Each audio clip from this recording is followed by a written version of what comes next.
Halo geng, apa khabar geng? Hari ni kita pergi negeri DAP geng. Dah 40 tahun ya. Jalan ni tak upgrade.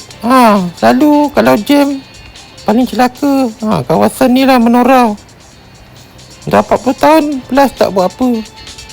Memang orang Kedah cakap apa? Nak aram sungguh geng. Tengok ni lori. Lori pun naik bukit pun lori kepala buruk-buruk je, kesian lah. Sebab rotek mahal. Okey guys, sekarang ni saya di Penang guys. Lepas ni saya nak pergi tempat anjing jogging geng. Tempat ni boleh dikatakan orang Melayu tak ada, semua foreigner.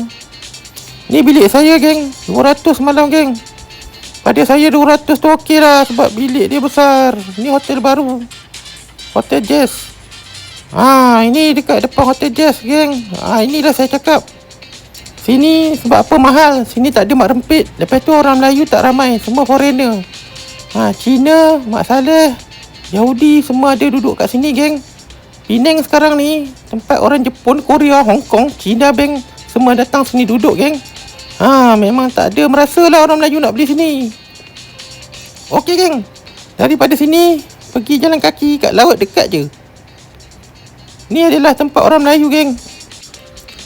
Satu-satunya tempat orang Melayu adalah pantai. Tapi dekat sini kawasan dia kecil. Ada homestay geng. Support lah orang-orang Melayu kita. Orang Melayu kita tinggal ni je lah.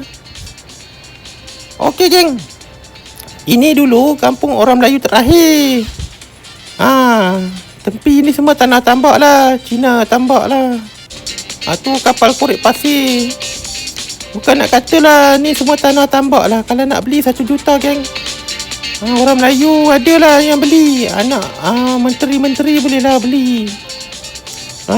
Cerita Penang ni nanti cerita lah. Penang ni dia punya kemajuan dah meninggalkan Selangor dan Johor hampir 50 tahun 60 tahun lah.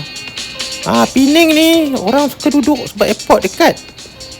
Okey guys, inilah saya cakap. Tempat ni tempat ni dekat-dekat dengan Tanjung Tok Kong lah. Ada 2 sekolah foreigner punya sekolah lah. Tempat ni kalau nak duduk memang duit tak ada, gaji 5,000 pun tak boleh duduk geng. Yang boleh duduk sini endon je, sebab dia orang bagi bilik. Okey geng, ni dah saya cakap tempat anjing jogging geng. Tempat ni dia tiru macam dekat Gold Coast Australia. Dekat atau anda pernah pergi Perth ke Adelaide ke, macam ni lah tempat dia. Tempat ni memang orang kata tempat orang Cina, orang Hong Kong, orang Japan lah. Pada masa akan datang, Andaman tu siap. Harga paling rumah 1 bilik 1 juta. Tapi laku guys. Sinilah tempat Harbour View parking. Sini tak banyak ramai orang sebab tempat ni elit lah.